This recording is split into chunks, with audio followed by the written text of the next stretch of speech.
मैं डॉक्टर इला मिश्रा, सह आचार्य हिंदी, एमएसजे राजकीय महाविद्यालय भरतपुर। आज मैं एमए हिंदी उत्तरार्ध के विद्यार्थियों को भाषा विज्ञान के अध्ययन के विविध प्रकार समझाऊंगी। भाषा विज्ञान के अंतर्गत किसी एक भाषा अथवा विविध भाषाओं का वैज्ञानिक अध्ययन किया जाता है। इस वैज्ञानिक अध्ययन के 5 प्रमुख प्रकार दृष्टिगोचर होते हैं, जिनमें सबसे पहले आता है वर्णनात्मक पद्धति। इस पद्धति के अंतर्गत किसी विशिष्ट काल की किसी एक भाषा के संज्ञा, सर्वनाम, क्रिया, विशेषण, प्रत्यय, विभक्ति आदि रूपों की वर्णनात्मक समीक्षा करते हुए उनकी ध्वनि, वाक्य रचना एवं उनके साधु असाधु रूपों का सम्यक अध्ययन किया जाता है।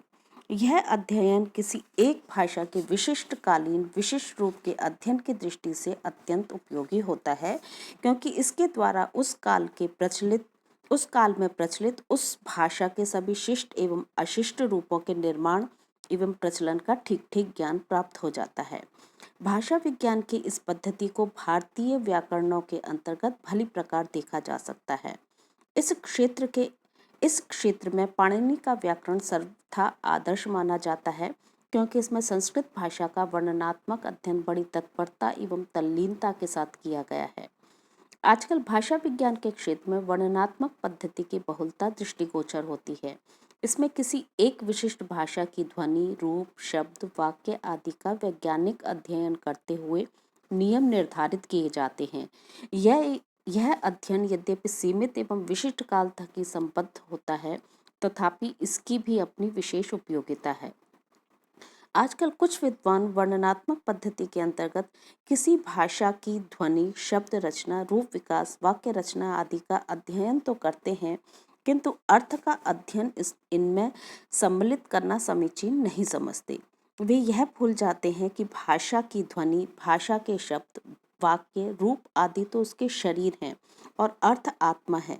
बिना आत्मा या प्राण के जिस प्रकार शरीर अपूर्ण होता है, वैसे ही अर्थ के अध्ययन के बिना भाषा के अन्य अंगों का अध्ययन भी अपूर्ण एवं अपर्याप्त होता है। भाषा से अभिप्राय केवल ध्वनि, शब्द, रूप एवं वाक्य से ही नहीं होता, अपितु उनके अर्थ से भी होता है, और यह अर्थ भाग ही भाषा को सार्थक एवं उपयोगी बनाता है। भाषा की ध्वनि उसके शब्द, पद या वाक्य का जितना महत्व है, उससे कहीं अधिक महत्व उसके अर्थ तत्व का भी है। यदि ऐसा न हो तो पशु पक्षियों एवं मनुष्यों की भाषा में कोई अंतर ही नहीं रहेगा। यह अर्थ ही वह भेदक तत्व है जिसके आधार पर मनुष्य एवं पशु पक्षियों की भाषा में अंतर दृष्टिगोचर होता है। अतएव वर्णनात्मक पद्धति के अंतर्गत अर्थ तत्व का भी सम्यक अध्ययन होना चाहिए। अगला प्रकार आता है ऐतिहासिक। भाषा विज्ञान के जिस पद्धति में किसी भाषा या भाषाओं की ध्वनि, पद, रूप, वाक्य, अर्थ आदि के उद्भव एवं विकास का काल क्रमानुसार अध्ययन किया जाता है, उसे ऐतिहासिक पद्धति कहते हैं। वर्णनात्मक पद्धति में जहाँ किसी एक काल तक सीमित भाषा का अध्ययन किया जाता है, वहाँ ऐतिहासिक पद्धति के अंतर्गत विभिन्न कालों में होने वाले किसी भाषा या भाषाओं के रूपांतरों का सम्यक अध्ययन किया जाता है। वर्णनात्मक पद्धति किसी भाषा के सीमित एवं परिमित अध्ययन को प्रस्तुत करती है, तो ऐतिहासिक पद्धति विस्तृत एवं अपरिमित अध्ययन की द्योतक होती है। इसलिए वर्णनात्मक पद्धति यदि स्थित्यात्मक होती है, तो ऐतिहासिक पद्धति गत्यात्मक होती है, क्योंकि इसमें किसी भाषा या भाषाओं का विकासात्मक अध्ययन किया जाता है। उदाहरण के लिए, यदि हमें हिंदी में प्रचलित आग रूप के उद्भव और विकास का इतिहास जानना हो, तो उसके संस्कृत रूप अग्नि, प्राकृत रूप अग्नि आदि की ओर दृष्टिपात करना होगा, तभी हम इसके ठीक ठीक रूप का ज्ञान प्राप्त कर सकते हैं। इस प्रकार हिंदी के अनेक शब्दों का उद्भव एवं विकास जानने के लिए हमें संस्कृत, पाली, प्राकृत, अपभ्रंश आदि भाषाओं के रूपों का भी सम्यक अध्ययन करना पड़ेगा। प्राय भाषाओं में जिस तरह ध्वनियाँ बदलती रहती हैं, उसी तरह शब्द रूप भी बदलते रहते हैं, और शब्द रूपों की तरह उनके अर्थों में भी निरंतर परिवर्तन होते रहते हैं। इन सभी परिवर्तनों का विकासात्मक अध्ययन करना ऐतिहासिक पद्धति का ही कार्य है। भाषा विज्ञान के अध्ययन का अगला प्रकार है तुलनात्मक।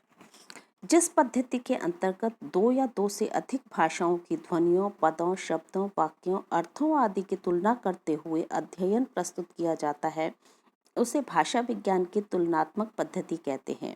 इस पद्धति के अंतर्गत उक्त वर्णनात्मक एवं ऐतिहासिक पद्धतियों का भी अंतर्भाव हो जाता है, क्योंकि यदि इसमें किसी विशिष्ट काल की समसामयिक भाषाओं का तुलनात्मक अध्ययन किया जाए तो इसमें वर्णनात्मक पद्धति का उपयोग होगा, और यदि विविध कालों में विकसित भाषाओं की ध्वनियों, पदों, वाक्यों आदि का तुलनात्मक अध्ययन किया जाए तो इसमें भाषा विज्ञान की ऐतिहासिक पद्धति आ जाएगी। इस प्रकार तुलनात्मक पद्धति ही भाषा विज्ञान का आधारभूत अंग होती है। वैसे भी भाषा विज्ञान का जन्म तुलनात्मक पद्धति के आधार पर ही हुआ है। आज अनेक भाषा वैज्ञानिक नियम इसी तुलनात्मक पद्धति पर निर्मित होते हैं, क्योंकि विविध भाषाओं की तुलना किए बिना किसी नियम का निर्धारण करना तनिक कठिन होता है। इसके अतिरिक्त तुलनात्मक पद्धति से विषय का बोध भी ठीक ढंग से हो जाता है।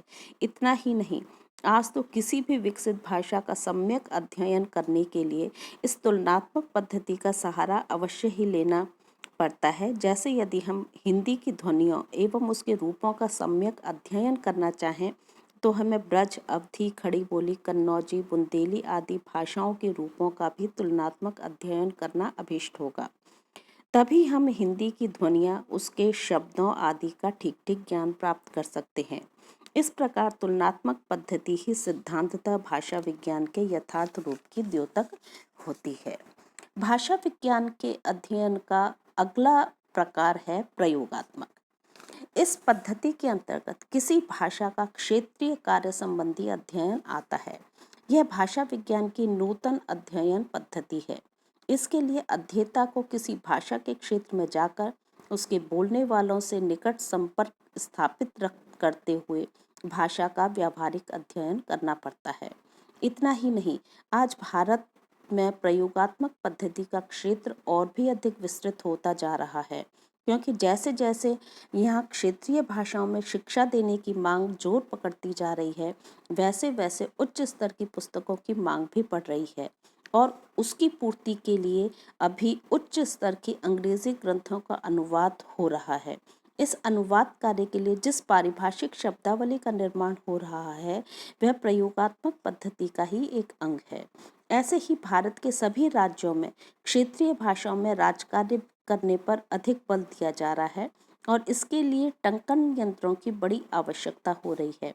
इन टंकन यंत्रों के लिए आवश्यक लिपि सूची तैयार करने का कार्य भी प्रयोगात्मक पद्धति के अंतर्गत आता है। ऐसे ही टेलीप्रिंटर, यांत्रिक अनुवाद आदि के लिए जिस व्यावहारिक शब्दावली की आवश्यकता होती है, उसमें भी प्रयोगात्मक पद्धति अत्यंत उपयोगी होती है। इतना ही नहीं, आजकल भारत में हिंदी को राष्ट्रभाषा बनाने के लिए अत्यधिक प्रयत्न हो रहे हैं, और इसलिए विज्ञान, कानून, इंजीनियरिंग, वाणिज्य, शिल्प, कला आदि से संबंधित विविध प्रकार की पारिभाषिक शब्दावलियों का निर्माण बड़ी तीव्र गति से हो रहा है। इस दिशा में भी भाषा विज्ञान की प्रयोगात्मक पद्धति ही अत्यधिक उपयोगी सिद्ध हुई है।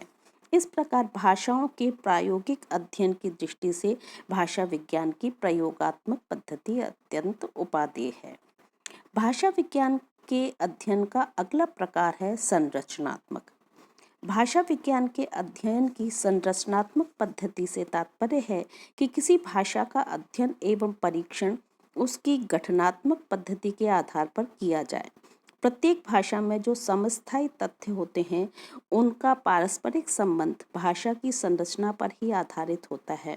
अतएव जिस प्रणाली द्वारा किसी भाषा का विश्लेषण एवं विवेचन उसकी संरचना को आधार बनाकर किया जाता है, उसे संरचनात्मक पद्धति कहते हैं। संरचनात्मक पद्धति में भाषा के अंक, ध्वनियाँ, लिखित संकेत, अर्थ आदि के पारस्परिक संबंधों का अध्ययन किया जाता है। तभी हमें इसके अस्तित्व की सार्थकता का सम्यक बोध होता है। यही कारण है कि आज भाषा विज्ञान की इस संरचनात्मक पद्धति का प्रचार एवं प्रसार अत्यंत द्रुत गति से हो रहा है। मैं अपना व्याख्यान यहीं समाप्त करती हूँ।